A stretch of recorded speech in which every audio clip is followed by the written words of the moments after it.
શ્રી સ્વામિનારાયણ વિજયતેત્રામ મહામુક્ત સ્વામી આધારાનંદ મુનિ કૃત શ્રી હરિચરિત્રામૃત સાગર પૂર 17મું. સ્વામિનારાયણ હરે. શ્રી સહજાનંદ સુખ નિધિ દુઃખ કે મેટનહાર ચરિત્ર કહત ગુણ ગાન યહ પારલહત સંસાર સાધન કરત કોટી વિધ સંસાર સાગર તેઉ તરત નહીં ઉપાય કો વિકટ રહાય સો. સહજાનંદ સુખ નિધિ દુઃખ કે મેટનહાર. સહજાનંદ સ્વામી સુખના નિધિ છે અને દુઃખના ભાંગનારા છે. એના ચરિત્ર કોઈ કહે અને સાંભળે. ચરિત્ર અને એના ગુણ બે વસ્તુ. ચરિત્ર કરત ગુણ ગાન યહ. ચરિત્ર ને ગુણ એનું કોઈ ગુણગાન કરે ને એ સંસારના પારને પામી જાય છે. બાકી કરોડ પ્રકારના સાધન કરે સંસાર પાર ઉતરાતું નથી જ. ખોટી સાધન કરે પણ ભગવાનના ચરિત્રો અને ભગવાનના ગુણગાન કરવામાં આવે તો તરત ભવસાગરને પાર કરી જાય એવા ચરિત્રો છે. એટલે આધારાનંદ સ્વામી કે લખતો રહું છું મહારાજના ચરિત્રો. સંવત 1920 ભાદરવા સુધી એકમને સોમવારે આ 17મા પૂરમાં પ્રવેશ થાય છે. લખવાનો આરંભ 1920 સાલ. મહારાજ ધામમાં ગયા ને કેટલા વર્ષ થઈ ગયા? 1886 ધામમાં ગયા છે અને આ લખાય છે 1920 સાલ. હે આટલા વર્ષ પછી. ગઢપુર મેં હરિયાએ જબ હું ધર્મપુરહી તામે જોઉં તબ હું કુશલ કુંવર જો રાની તે હું તન કે ત્યાગ કર દિયે એ હું. મહારાજ ગઢપુરમાં આવ્યા. વડતાલમાં રંગોત્સવ હતો ને. શું હતો? રંગોત્સવ કરી, હોળીનો ઉત્સવ કરી અને મહારાજ આવ્યા ગઢપુરમાં. એટલે ધર્મપુરમાં કુશળ કુંવરબાએ દેહનો ત્યાગ કર્યો. એ મહારાજના ધામમાં ગયા. પછી મહારાજ કે હવે ધર્મપુરમાં સત્સંગ સમાપ્ત થઈ ગયો. કે લ્યો એ બાઈ હતા ત્યાં સુધી હાલ્યો, હવે સત્સંગ સમાપ્ત. હરિ કહ્યું અબ ધર્મપુર તામે સત્સંગ હો રહાય યામે. અને આ બાજુ કારિયાણી ગામના ખટવાંગ રાજાએ પણ ભગવાનમાં વૃત્તિ રાખી અને એ પણ દેહનો ત્યાગ કર્યો. નોંધ લીધી લો આધારાનંદ સ્વામી. મોટી મોટી ઉંમરના હરિભક્તો હતા. કુશળ કુંવરબાની ઉંમર 80 વર્ષની હતી. ખટવાંગ રાજા પણ મોટી ઉંમરના હતા. ઉંમર પૂરી થાય એટલે ધામમાં જાય ને. મહારાજ હતા ત્યારે પણ ખટવાંગ રાજા ધામમાં ગયા. પછી એના ખર્ચ ઉપર મહારાજને ને સંતોને બોલાવ્યા. એની પાછળ કાંઈક ઉત્સવ સમયો કરવો. ઓલિયું બધું હરાવણા બરાવણા તો બધા પતાવી દીધા હોય, પણ હવે એના દીકરા તો હતા ને જો કે ખટવાંગ રાજાના, એના પરિવારજનો મહારાજને ને સંતોને બોલાવ્યા છે. શ્રીજી મહારાજ રામનવમી ગઢપુરમાં કરી અને કારિયાણી આવ્યા. ચૈત્ર વદ છઠ સાતમ અને આઠમ 3 દિવસ મહારાજ કારિયાણીમાં રહ્યા. નિત્ય સંતોને જમાડતા અને વસતા ખાચરને બહુ રાજી કર્યા. પછી ઘણા બધા સંતો હતા એ સંતોને મહારાજ જમાડ્યા અને ખૂબ રાજી કર્યા. પછી મહારાજ 3 મંડળ હતા, એક પૂર્ણાનંદ સ્વામીનું, ગુલાબાનંદ સ્વામી અને સ્વયં પ્રકાશાનંદ સ્વામી. બીજા બધા સંતોને મહારાજ 2 સાટા દઈને રવાના કર્યા હતા, પણ આ સંતો થોડાક મોડા પડી ગયા હતા. સાટા ઘણા બધા વધ્યા હતા. એ 3 મંડળવાળા સંતોને જેટલા ઉપડે એટલા સાટા મહારાજ ઉપડાવ્યા. હો, લઈ જાઓ કે 10 દી રસોઈ નહીં કરવી પડે અને માગવા નહીં જવું પડે. પણ મહારાજ કે તમે 3 મંડળી લઈને લીંબડી જાઓ, 10-15 દિવસ રોકાજો અને આખો દિવસ સત્સંગની વાતો કરજો. વાણિયા વહમાં બહુ સત્સંગ નથી કરતા મહારાજ કે. હો, લીંબડી શહેરમાં જાઓ, વાણિયા જાઓ, પછી તમે ત્યાંથી ગુજરાતમાં જાજો. શ્રીજી મહારાજ એમ કહીને ગઢપુર ગયા અને સંતો લીંબડી આવ્યા. ત્યાંના વાણિયાઓ મેલા બહુ, કપડા ઉજળે પહેરે પણ માયથી મેલા હાવ.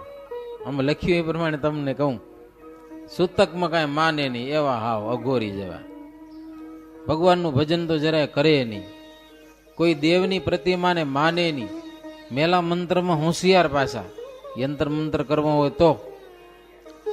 સંત શાસ્ત્ર કે યજ્ઞ દાન વગેરેનું ખંડન કરે.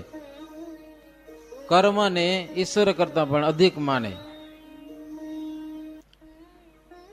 અને અહિંસા ધર્મને એક માનતા હતા. લીંબડીમાં સંતો 10 દિવસ સુધી રહ્યા. હો, હવે સંતો ક્યાંક તળાવમાં નાવા જાય ને તો વાણિયા ક્યાં પાપ કરે રાખે. લ્યો મારા સમજા, એવું કે બીજા માણસોને કે નાય છે ને પાપ કરે છે. સમજુ માણસ સમજીએ, ગોરવી પડ્યાઓ પોતે અમારા નાયા ધોયા વગરના એ બરાબર. મહારાજ કારિયાણીમાં તળાવ ખોદાવતા હતા ને, તઈ વાણિયાઓ નીકળ્યા છે, વાણિયા સાધુ બધા મમતી વાળા. મહારાજ તળાવ ખોદાવતા હતા તો કે સ્વામિનારાયણ કેટલું પાપ કરાવે છે. લો માથે રહીને ખોદકામ થાય એમાં અમુક જંતુ તો મરે, પછી પાણી ભરાશે ને કેટલા જીવડા મરશે.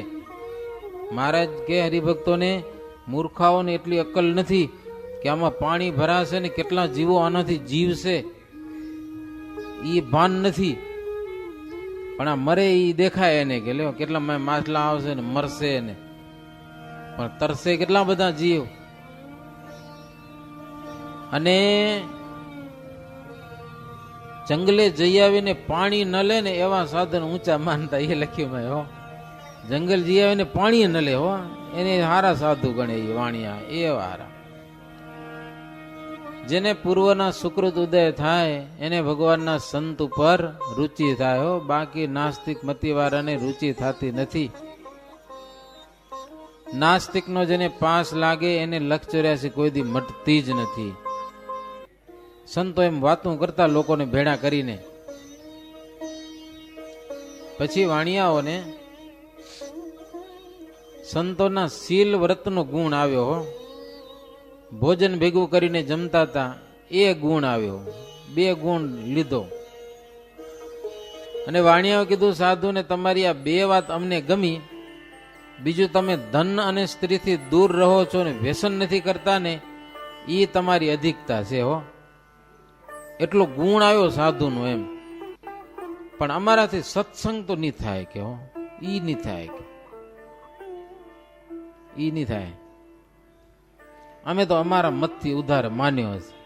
અમે જે માનીએ છીએ ને એમાંથી અમે ઉધાર માન્યો છે. મર્યા પછી બીજે જન્મે જે થાય ખરું. સંતો વાતું બહુ કરીને એટલે હવે અટક્યા વેચમાં. આ જન્મે તો તમે અમારી આશા રાખશો નહીં કે અમારા સત્સંગી થાય એમાં. આ જન્મ નહીં થાય. આગલા જન્મમાં કદાચ તમારી વાતું સાંભળી અને કદાચ તમારા આશ્રિત થઈએ ત્યારે સંતો કે જાહેરમાં તમે વાણિયા બુદ્ધિશાળી બહુ પણ મોક્ષમાં છેતરાણા છો કે.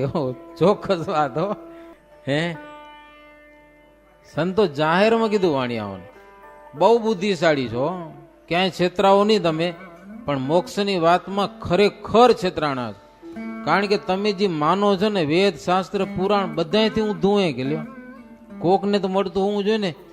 કોઈ શાસ્ત્ર વેદ પુરાણને આધારે તમારી વાત નથી, એટલે તમને બુદ્ધિ કઈ કામ લાગી. વાણિયા કે અમારી મતી ફેરવી નાખો તો તમારે થઈ જાય. એવા પાકા બોરા. હો, અમારી બુદ્ધિ મગજ ફેરવો, મગજ કે લ્યો. સંતો કે ઈ ભગવાનનું કામ છે, કોકના મગજ ફેરવા, ઈ અમારું કામ નથી કે હો. ભગવાન ધારે તો કરે. અમે વાત કરીએ, જેને જેટલો ખપ હોય ઈ આ વાતને સ્વીકારે તો એનું કલ્યાણ થાય. આ લોકમાં જે પ્રમાણે ચાલશે એનું આ લોકમાં ફળ મળશે અને પરલોકમાં પણ એ પ્રમાણે ફળ મળશે.